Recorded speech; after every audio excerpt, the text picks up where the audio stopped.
अभी यहाँ पर एक खबर आई है, ईरान का एक बार फिर इसराइली दारुल हुकूमत तेल अवीव पर मिसाइल हमला। अरब मीडिया ने यह दावा किया है, दोहा में एक बार फिर दर्जनों धमाकों की आवाजें सुनी गई हैं। अरब मीडिया की जानिब से ये खबर सामने आ रही है, धमाका किया गया है, अरब मीडिया ने कहा है।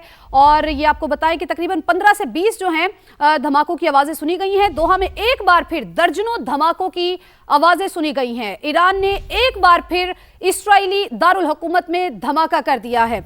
ब्रिगेडियर साहब, जिस तरह से आप भी जिक्र करें, एक तो ये ईरान ने एक बार फिर से जो है ना धमाका किया है, एक तो इस पर भी कमेंट कीजिएगा। दूसरा, आपने कहा कि कुछ अंदर के लोग हैं, तो क्या मेजर्स क्या होने चाहिए ताकि पहले तो अंदर के जो लोग हैं, जो गद्दार हैं, पहले तो उनका खात्मा किया जाए, फिर उसके बाद जो वो जहां तक खबरें पहुंचाई जाती हैं फिर बाद में उनसे निपटा जाए?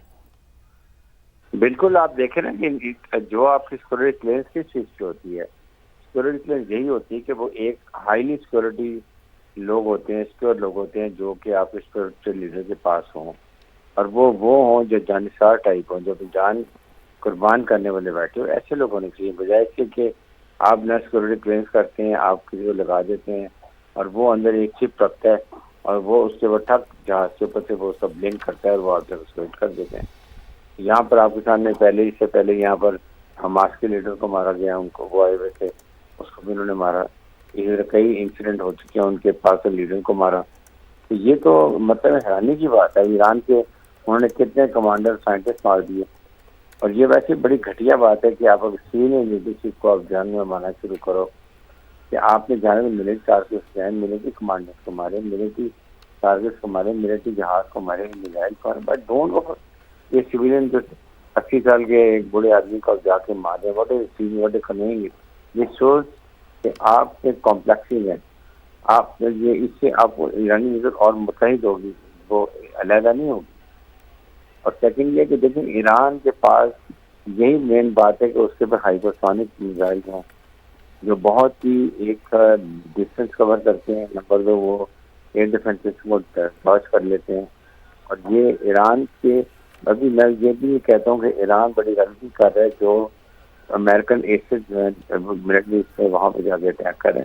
उन मुल्कों को मत अपने खिलाफ करेंगे। आपका टारगेट सिर्फ और सिर्फ इजराइल होना चाहिए। इजराइल छोटा मुल्क है, अपन मिसाइल क्यों वेस्ट कर रहे हैं? ये मिसाइल जो दोहा में मार रहे हैं, कहीं और जा के मार रहे हैं, सऊदी में, कुवैत में, बहरीन में, ये आप इधर मारें ताकि उसका जितना नुकसान होगा वो जल्दी से रिपेयर करेगा। लास्ट में जब याद हो कि जब बहुत ज्यादा नुकसान हुआ तो उसने अमेरिका को फोर्स किया कि हम सीज करो। अमेरिका ने कहा कि हम, इजराइल ने कहा कि हम सीज कर रहे हैं। यहाँ इजराइल एक छोटा मुल्क है, आप बहुत बड़ा मुल्क है, आप ये चीजें सस्टेन कर सकते हैं, इजराइल सस्टेन नहीं कर सकता। ब्रिगेडियर साहब, उनकी स्ट्रेटजी क्या है? चूंकि आप ही कह रहे हैं कि उनको अपने मिसाइल जो हैं वो वेस्ट नहीं करने चाहिए बल्कि डायरेक्टली इसराइल पर अटैक करना चाहिए। ये अहम पॉइंट है, इस पर हम बात करेंगे डिटेल।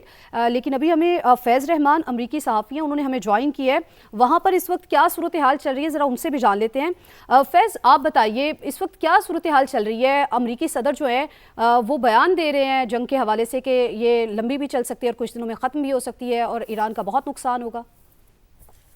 देखिए, इस वक्त अमेरिका और इजराइल के बिल्कुल क्लियर अहदाफ हैं जो बिल्कुल वो वाजे कर चुके हैं। और ये बहुत बड़ी हैरत अंगेज़ बात है कि बाकायदा अमेरिकन प्रेसिडेंट ने एक ऑन रिकॉर्ड ये कहा है कि उनका one of the main targets is to basically bring about a regime change. तो वो एक अनप्रेसिडेंटेड बात है कि बाकायदा एक खुलेआम ये एतराफ़ किया जाए कि हम और कुछ नहीं चाहते, हम ये चाहते हैं कि वो रिजीम चेंज हो और वहाँ पे लोग उठ खड़े हों। इस वक्त जैसे कि ख़ुद ये तमाम चैनल्स, पाकिस्तानी चैनल्स भी ख़बरें दे रहे हैं कि इस वक्त बहुत एक अहम ख़बर यही है कि जो सुप्रीम लीडर हैं आयतुल्लाह ख़ामेनी, वो गालिबन इस हमले का शिकार हो चुके हैं। और जैसे भी हमारे ब्रिगेडियर साहब फरमा रहे थे, हारिस नवाज साहब, के वो अमेरिकन्स भी खुद मेरा ख्याल है कि इस बात पर हैरान हो रहे होंगे कि ये ऐसा कैसे हुआ कि इवन एक पहली फेज में एक इतना बड़ा टारगेट उन्होंने अचीव किया है। तो ये एक वाज़ेह बात यही है इससे कि खुद इतनी ज़बरदस्त इन्फिल्ट्रेशन है वहाँ पर ईरान के अंदर मोसाद की और अमेरिकन CIA की, कि आप ये देख रहे हैं कि बिल्कुल यानी इंतहाई महारत और शार्प जो निशाने हैं उनमें कामयाबी हासिल कर रहे हैं। तो अमेरिकन ज़ाहिर है, देखिए इस वक्त अमेरिकन एडमिनिस्ट्रेशन में तो एक खुशी है।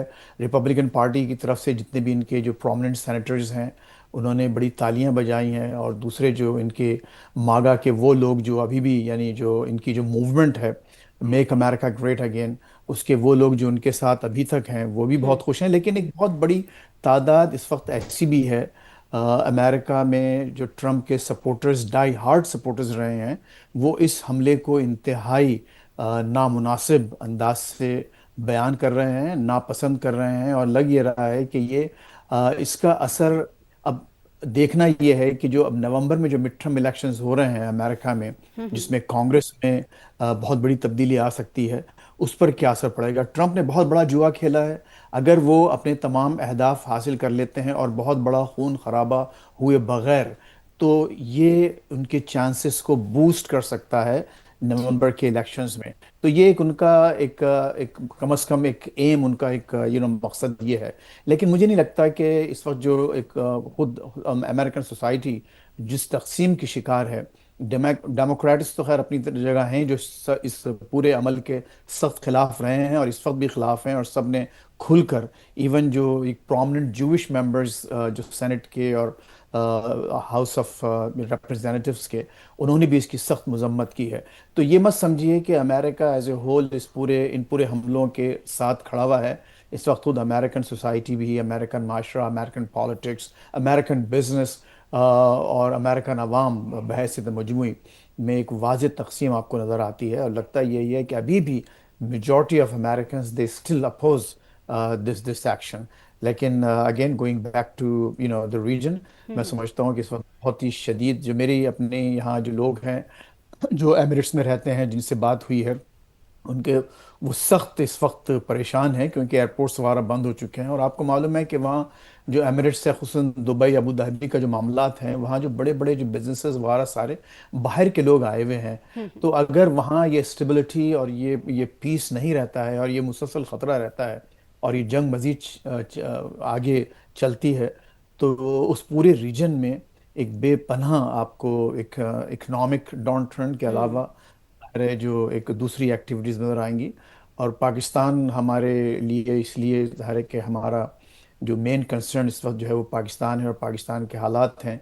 और यही वो मौका है कि जब हमें अपनी अंदर की तमाम सफ़ें दुरुस्त करनी है और मेक श्योर करना है कि हम बजाय ये कि दूसरे ममालिक की एक वफादारी में या उनकी सताइश में इतने आगे बढ़ जाएं कि ख़ुद हमें अपने जो ज़ाती, जो हमारी अपने मुल्क के जो इंटरेस्ट हैं, जो मफादात हैं, वो आंख से ओझल हो जाएं। तो वो हमें उस अमल से इस वक्त मैं समझता हूँ बहुत सख्त ज़रूरत है कि पाकिस्तान और पाकिस्तान के अवाम यकीनन इस वक्त बड़े इस्तिराब के शिकार हैं, इसमें कोई शक नहीं और होना भी चाहिए। लेकिन मुझे उम्मीद है कि पाकिस्तानी लीडरशिप इस इम्तिहान से सही होके गुजरेगी इंशाल्लाह। इंशाल्लाह ज़रूर।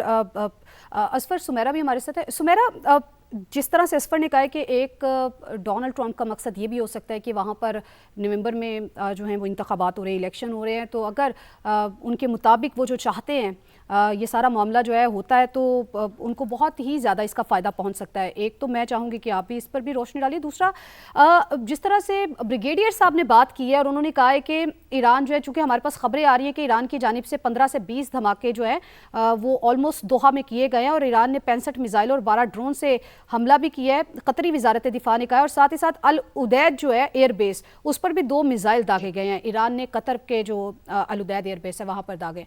तो जिस तरह से ब्रिगेडियर साहब कह रहे थे कि ईरान को डायरेक्टली इसराइल पर ये सारे मिसाइल जो हैं बरसाने चाहिए बजाय इसके कि दोहा, कतर या फिर दूसरे ममालिक पर बरसाएं।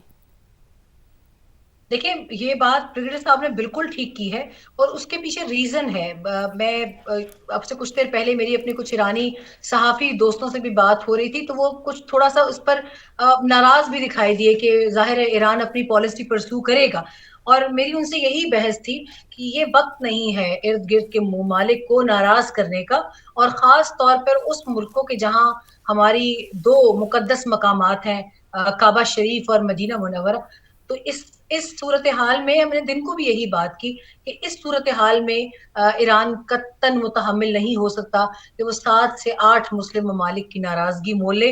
اور آج پاکستان کے دفتر خارجہ نے صبح جو اپنا بیان جاری کیا اس میں انہوں نے ایران پر حملوں کی مذمت کی، مگر شام کو جب ریاض پر اٹیک ہوا، ریاض اور سعودی عرب پاکستان اور پاکستانیوں کے لیے وہ ان کے سروں کے تاج ہیں. آپ بخوبی جانتے ہیں کہ ہماری کس قدر شدید ایفیلیشن ہے اس ملک کے ساتھ، اور جب وہاں پر بھی اٹیک کی خبریں آئیں تو اس کے بعد پاکستانی وزارت خارجہ کو بھی اس حوالے سے جاری کرنا پڑا مذمتی بیان. کیونکہ میں بار بار یہی کہوں گی کہ آپ مشکل وقت میں اپنے لیے دوسرے محاذ نہیں کھولتے.